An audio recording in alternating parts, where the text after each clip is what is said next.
welcome to our Fireside chat. Kathy Williams-DeVries and I are following on from last YouTube video where I touched on some things that went rather deep to my murky subconscious, and I'm still working on it and healing. It's like layers of the onion. Yes. You get one layer and you think, got it sorted. And then suddenly you discover there's other layers and more and more and more.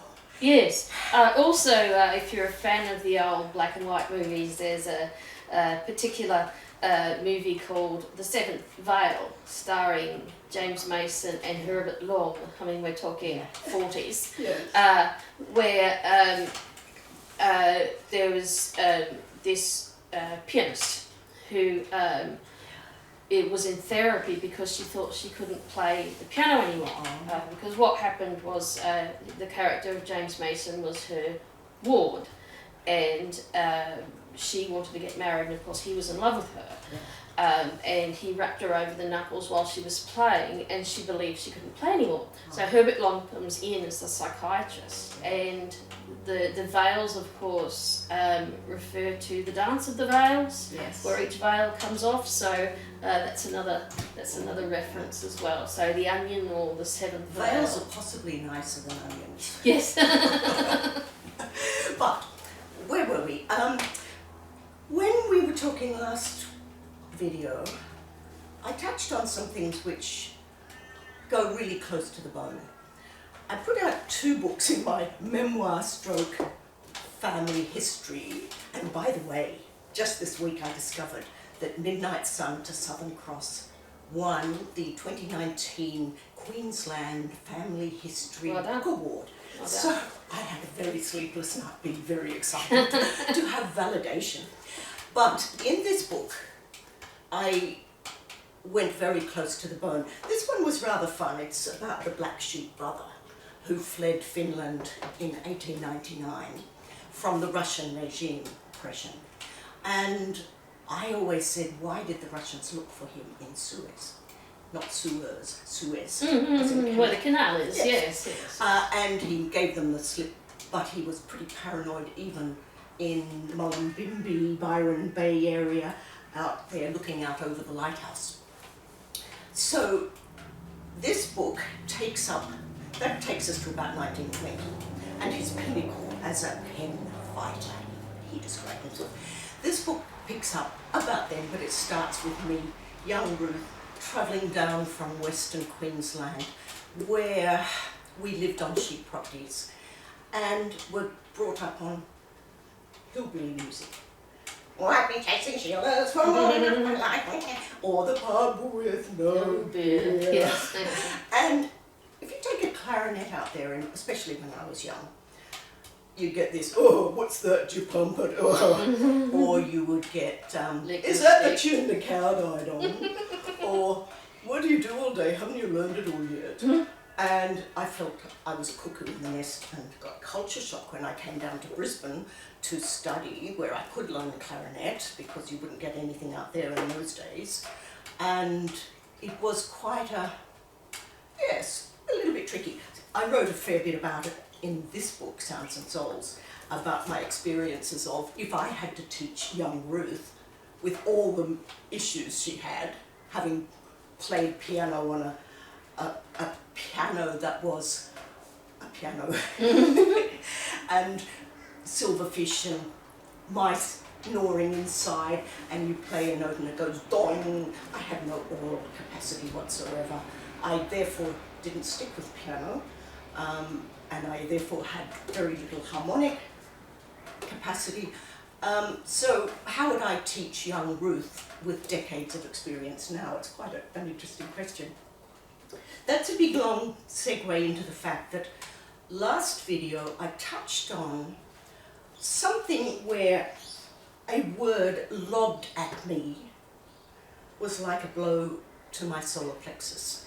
And I lent the book to Kathy so she'd get it, but she doesn't read hard copies. She wanted it online. It is online, places like Booktopia, Amazon, etc., etc. You can download an ebook.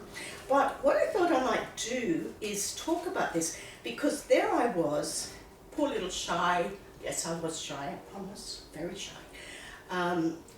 culture shocked Ruth, who was finally encouraged by John Currell. Did you go through the youth orchestra? Mm-hmm. Yes, amazing Queensland Youth Orchestra, a brilliant development for so many thousands of musicians. And John was very visionary, and he it was who, when I was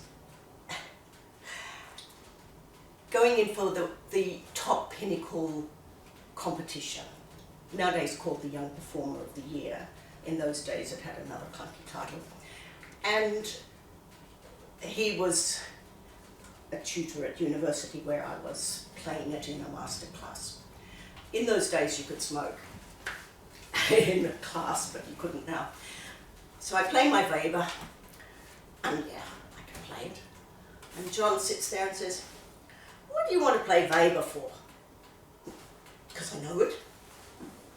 "Why don't you play Copeland?" "Because I don't know it, and top altissimo notes and tricky rhythms are not my forte." "Why don't you play Copeland?" Why not? Those two words you will have heard him speak. I dedicated Sounds and Souls to John Perot and to my own clarinet teacher, David Shepherd. Anyway, because it's 3 weeks away, the next round, why not? Well, I got the music and I went and really worked hard at it. Reached an amazing pinnacle of actually, when I performed it with the Queensland Symphony Orchestra, it was not competition. I had won that Queensland section. They didn't send me down to the finals, which I'm a bit peeved about. But anyway. Actually, while we're on the Copeland Concerto, it's actually a concerto very dear to my heart because it's the first concerto I played with orchestra in 1998 with the Queensland Conservatorium Orchestra. And then in 1999 I also entered the Young Performer Performers Awards. And I'll never forget, in the second round, I played the Copeland. Yes. And I'll never forget the look of absolute astonishment on Alan Smith's face. And I actually brought it up with him earlier this year when I was playing with the Queensland Symphony Orchestra, and he remembered. And I explained his facial expression, and he says, "Well, actually, it was a very, very good reaction from him." But so I actually played the Copeland Concerto with the Queensland Symphony Orchestra as well. Snap. And I didn't get into the final. I just made the instrumental final. But in that particular year, there were. They actually had to split the instrumental finals into two parts because there were 8 finalists in that, and the percussionist the first final was in Queensland and the second final was in Perth. Yes. And I got the call at about I'd say sort of midnight, and I happened to be sitting on the loo at the time, and I heard that Claire Edwards, the very esteemed percussionist, she won through to the final, and then I believe she won the final. Wow. So, but you know, the Copeland is very, very dear to my heart, especially because when I went on work experience with the Queensland Symphony Orchestra when I was 17 at high school. Yes. One of the pieces that the QSO played that week was Appalachian Spring. So I've always felt an affinity for Copeland, and in fact I think Michael Morgan said that he thought that the piece was almost sort of written for me, the way I completely sort of immersed myself in it. And in the first section of the Copeland, the slow section, has so many parallels to the beginning of Appalachian Spring. Yes. you know, it's like I'm a very sort of visual person, and I could see, you know, the Appalachian Mountains and the snow while I was playing. Yeah. So, but we digress, because where we got to at the end of the last video was that you had played the Copeland Concerto and someone said something to you, and this is what we're going to learn right now. I might read a smidgen about it. Because I don't think anyone's talked about. No. Anyone talks about this on YouTube. I mean, we have millions of tutorial videos, but videos on you know what we say can impact. Absolutely. And not just in music, of course, but we're speaking from a musical perspective. Yes, but also what we are as people is what we can be as musicians, and the two are inseparable. Well, actually, it took me many years, but actually the musician and the person, for me, are completely separate. Interesting. It took a lot of growing. Yes. But you know, if I have a bad day as a musician, it doesn't affect me as a person, because it's not a reflection of who I am. Wow, that's mature. Most of us would take it very personally. Well, I used to, but I'm very interested. I'm very interested to hear your story. All right. So, oh my goodness, it was 2 weeks away. So John said, "Why not?" John Kuro. Because the next round of performance is 2 weeks away, and I have not learned, let alone played, the Copeland. There's nothing to lose. You can fall back on Weber.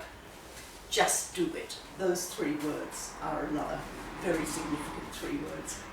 How I practice. Never have I worked so. I climb a technical Mount Everest, as you would know. Slay dragons of my weaknesses. My rhythmic vagaries are drilled into precision. Altissimo register runs conquered. Day and night I live, work, sleep, and finally surmount the Copeland Concerto. My performance with the Queensland Symphony is already a triumph. There is no apprehension about winning. I did so already. This is my moment, charged with electricity. I shine ecstatic. The glorious moment will never be repeated. My feet barely touch the ground as I walk through the City Hall foyer with my parents. I don't know if I should reveal it was my father, but I've got this far. You could edit that out maybe, but it was. Until my father chops my future off at its ankles. Remember, he's from the bush. Those internationally, the bush means way back, outback country. Why would people pay money to come and hear that? He asks. Those words cast me into an abyss. Dad's unthinking remark slams at my solar plexus. The emotional shock, and it is shock, stays with me. I have no heart for future competitions. The next year I'll make a lukewarm entry for the same competition, but a raging temperature justifies my withdrawal. Music loses its joy, its play becomes work. I'll skip a little bit. Decades later, my chiropractor will notice my tight rib cage and shallow breathing.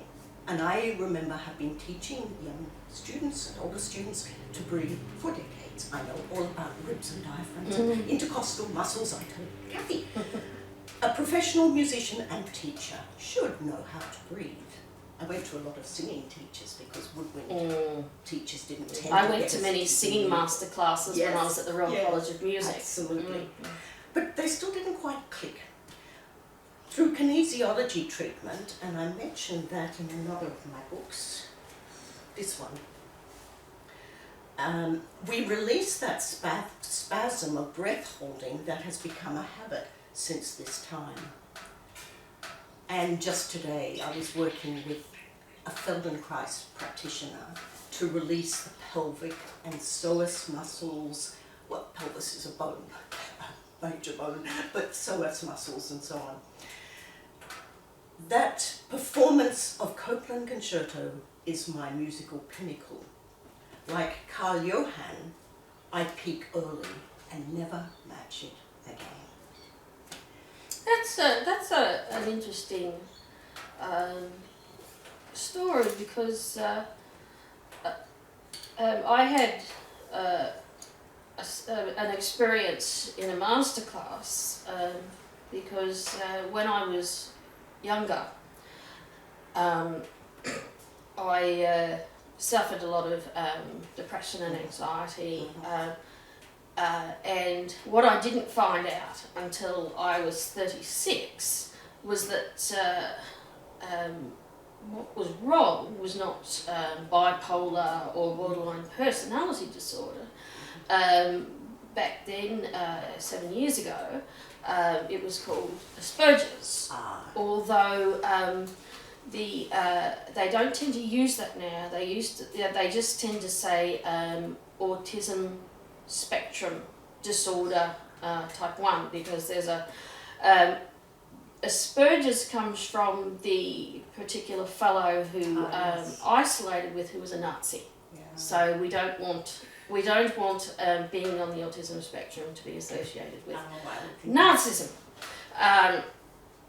But one thing, and I think this is an interesting topic to talk about in terms of what we say to students, because a lot of students these days are on the autism spectrum. And if they're not on the autism spectrum, they're sort of ADHD or OCD. There's a number of, and I mean, the kids can be suffering from anxiety and depression even from a very young age. I know, Yes. I know I did. Yes. And especially girls tend to be diagnosed with ASD type 1 a lot later than boys, because girls learn to hide it better. Yeah. And I hid it until I was... We can wear masks, we can act, we can... Yes, well, it's sort of, it's communication, it's ease at being with people, but one thing about girls with ASD type 1 Asperger's is that they take any criticism very, very personally. Yes. And I've had some very terrible things thrown at me in masterclasses, to the point where I've actually melted down, and if that's a typical autistic thing, is the meltdown. Because inspired by seeing you playing, I think, the Mozart Clarinet Quintet, and also Pauline, and also being a gymnast, I liked to move to the music. Although, sort of given my mental state, I think I tried to move way too much, and that was pointed out over and over. But I think the worst comment, though it was qualified about 10 seconds later, was if you were playing in a concert, I wouldn't pay to see you play. Yes. That is the same But thing. what they meant was, if I came to see you in concert, I would close my eyes so that I'm not distracted for your movement. But what was initially said was, I wouldn't pay to see you play. And that is incredibly the same. Yes, it is. Isn't that so spooky? Yes. But interestingly, all my slow movements have, well, my Mozart slow movement and quintet maybe, have written at the top of the page, stand still, usually by my husband. Although you'd be sitting technically for a quintet. Yeah, true. But I think I feel faster movements, I'll just be myself. But on the other hand, I caution students, I like to move myself, I do naturally move, but if it's excessive, I'm open to being told, for example. Yes. Well, I remember I had a masterclass at the Royal College of Music, and it might have actually been with Michael Collins. And he was saying, oh, can't you imagine that the clarinet's in cement or something? And that, of course, tensed up the rest of my body, which, because someone said the only thing worse than you moving a lot is the audience being aware that you're actually trying to stop moving, and, of course, the tension. But what's interesting, after many, many years of therapy, from psychiatrists and with psychologists, and also being put on antidepressant medication, is that my mindset's totally changed, so that I no longer have to prove anything. I felt when I was younger I had to prove something every time I got up. But after many, many years, and I've reached a stage now when I'm very much at peace with myself.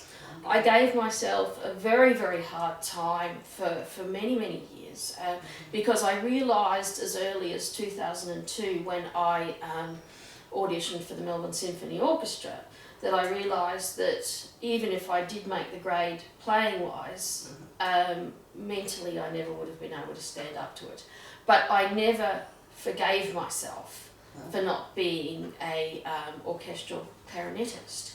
And it was only through my latest psychiatrist, who was the one that identified me as Asperger's. She said, think of it, if you compare yourself to her. Imagine that instead of being a psychiatrist, she wanted to be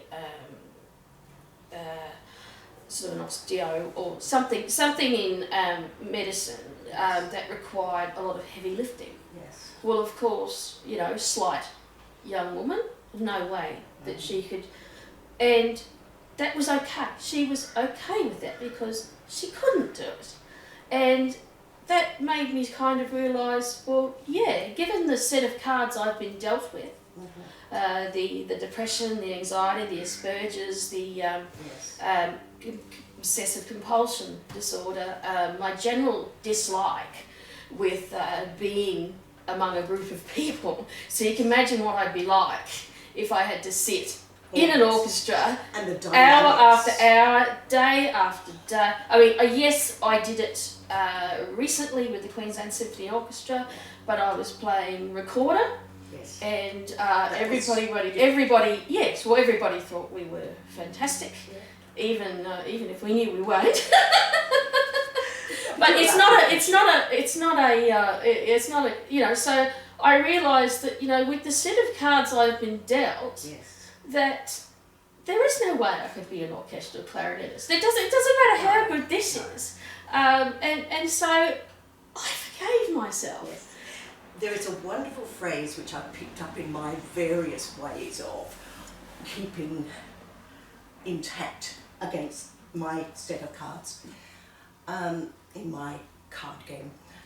The phrase, I'm doing my best as a whatever, musician, person, whatever, and past, present and future, and I totally and utterly love and appreciate and respect myself. And a lot of us from my generation find that very hard because we didn't have our drawings put up on the fridge and, oh, that's lovely, dear. Back in the day, it was like, don't praise them too much or they'll get a swollen head, which sounded sort of akin to leprosy. And so we just got anything but praise. And in fact, you mentioned something. I guess I spent most of my life being a try-hard because I battled. Oh yeah, try. Oh well, it's not just adults. It's your fellow students. It's your classmates. I mean, I got terribly. No, my brother was great. I was the one that bullied him. I think it must have been my sibling that came up with the nickname Useless. Ruth equals ruthless equals useless. Yes. Go figure. Now, if you battle that, it took many layers of my onion and many different paths. Many battles. In this one, I talked about applied kinesiology and emotional freedom technique, things like that. And sure, Oh, see, Australia, Castles is- Australia, of course, is notorious for the tall poppy syndrome. Unfortunately, yes. So, I mean, I remember being terribly teased at school.